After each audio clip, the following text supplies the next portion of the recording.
How much trouble are the Eagles in with them faltering of late?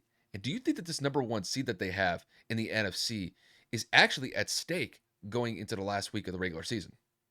Absolutely. I mean, Philly had their opportunity to pretty much seal their fate a multitude of times, right? They've had the opportunity to go out there and just solidify, you know what? This is what needs to be done.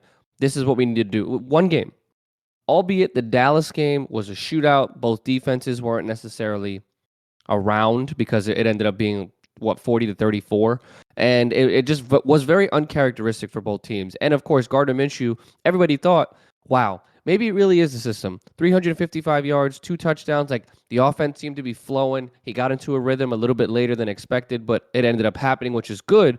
And then you go into this year, or excuse me, this game, and he looked horrible. But I will prevy once again to stress the importance of the offensive line. Their all pro right tackle, Lane Johnson, was out. He has a torn abdomen or a torn tendon in his abdomen, and he is out until the postseason. And supposedly, he is putting off surgery to at least compete and be there for his team. I think Lane Johnson hasn't allowed a sack in the last couple of seasons, like plural, multiple years from the right side in terms of responsibility for. That's ridiculous. He is arguably the best right tackle in the game.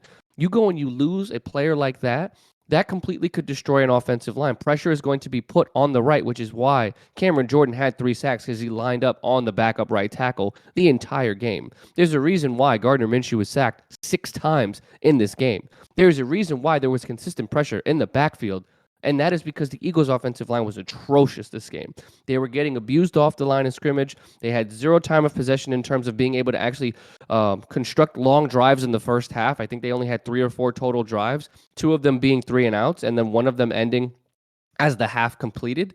It's like this offense took way too long to get going. A.J. Brown was visibly upset. The run game was completely useless. Even though they were averaging 4.5 yards a carry, the Eagles just looked like shells of themselves. The only reason why this team was even close to coming back was because of the defense. The defense sacked the defense sacked Taysom Hill and Andy Dalton 7 times.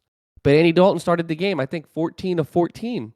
It was ridiculous. He was carving them up. They weren't scoring a whole lot. They only had 1 touchdown and 2 field goals, but that pick six in the fourth quarter really ruined it. Minshew stared down A.J. Brown, and then Marcus Lattimore came down on the underneath coverage and just took that right to the house. So, I mean, you can really blame this on Gardner. You can blame this on the offensive line. Maybe you can even blame it on the play calling. But at the end of the day, this is not good for Philly because they're on a 2-game skid. Their last game is against the Giants. Thankfully, the Giants just clinched a playoff spot, a wild card seed, with a victory over the Colts. So that means their seeding is locked. They're not going anyway. They are going to be the 6th seed. Yeah. 6th seed, because the 5th seed Yep. is going to be either Dallas or Philly, and then that 7th seed is still available. So yeah, the Giants are locked in at the 6th. So technically, New York can rest their starters. But with it being a rivalry, with it being New York and Philadelphia, it could be very petty. I don't know. If I'm Brian Dable, I am not letting my starters touch the field, especially Saquon Barkley. There's no reason to put them in jeopardy. There's no benefit to playing and winning. There's no negative to losing this game. You are going to be the 6th seed no matter what. I'm not making excuses for Philly. I'm not going out there and saying that they need that to happen. I think that they can beat the Giants no matter what. Obviously, you saw that they almost dropped 50 on them a few weeks ago, but Jalen will have to play this game. Sadly, it's just unfortunate that your backup is not doing enough to let your starter rest from a potential, not career-ending, but season-ending shoulder injury, because they said that he could have been out for at least a month, month and a half, but with it being the end of the season, they're going to rush him back because obviously they're going to need him. So, I mean, with that being said, if Jalen comes back, the Giants have no incentives. I wouldn't say I'm in panic mode. I say that the Eagles are in wake-up-now mode, because it's like, damn, we couldn't get it done. We needed to get it done. We should have been able to do this, and that wasn't the case. Obviously, A.J. Brown misses his boy. Devontae Smith is getting a shit ton of targets with Gardner Minshew being at the helm. Like, apparently, that's going to be his go-to guy. And then Dallas Goedert's getting himself acclimated back into the offense as well. So it looks good in certain pieces, but my biggest thing, it's got to be that offensive line. The Saints gave him a run for their money. Like I said, Cam Jordan had 3 sacks by himself. That is going to be a point of emphasis for Philadelphia moving forward. In the playoffs, especially, it's win or go home. You do not get a week off. You do not get a week break. And if you don't clinch this bye right now, if you get inserted into a matchup against the 4-seeded Buccaneers, that is going to be a pain in the ass matchup because the Buccaneers defense is no simple feat. And I'm not going to go out there and say that that offense of the Buccaneers is going to be something that they can walk over.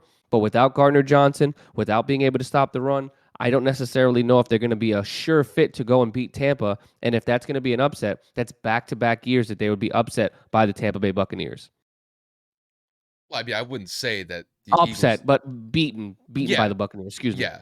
I mean, I think last year, I think the Bucks just beat down the Eagles in that first round. So I mean, it didn't really matter as far as I'm concerned. But the Eagles were trending in the right direction before that Yeah, playoff game. if it's But just like if you end on a 3-game skid and you yeah, go into a game where you have to go to Tampa, you're not home in Philly.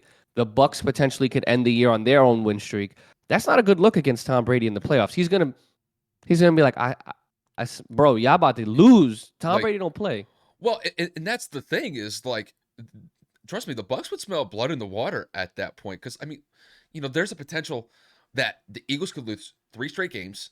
They would lose the number 1 seed, which Kev, just a month ago, that would have been unimaginable. Like, Laughable. That would have been a no, laughable had statement. anybody told me that the Eagles could potentially lose that number 1 seed, I would have thought that you were crazy at the beginning of December. There was just no way I would have ever believed that. But Jalen goes down with the injury.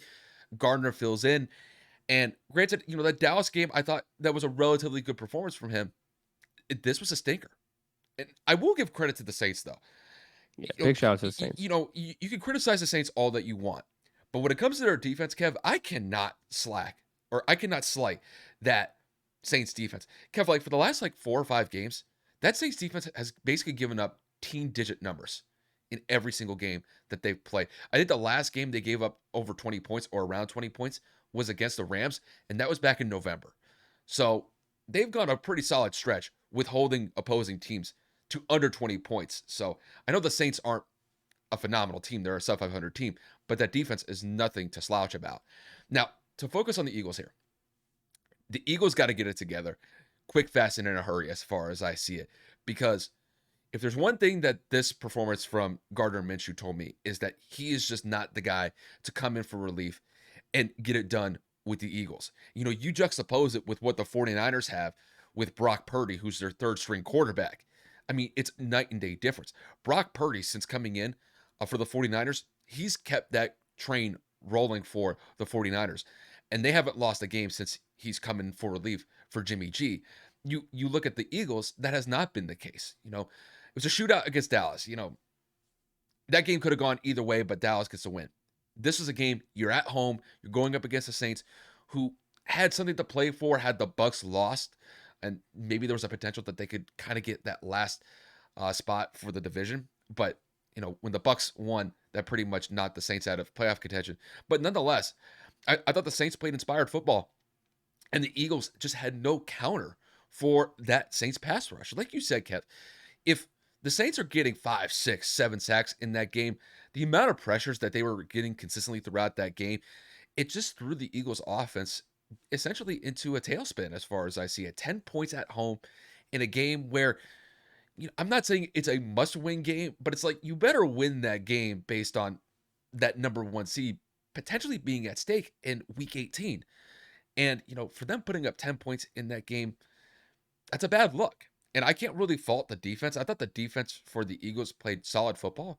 I mean, they only gave up 13 points. The other 7 that the Eagles gave up was on a pick six that, like you said, Kev, in that fourth quarter, pretty much sealed it for the Saints.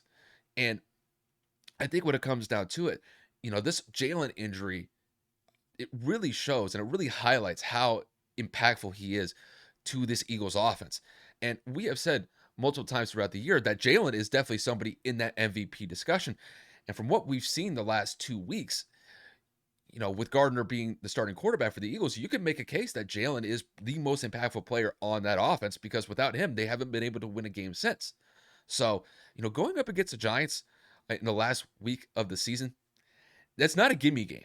And like you said, Kev, depending on how the Giants want to play that game out, if they want to put their starters in to make it a competitive game simply because it is a rivalry game, this game could be a lot more competitive than people may expect just based on the circumstances with the Giants clinching that number 6 seed in the NFC playoffs.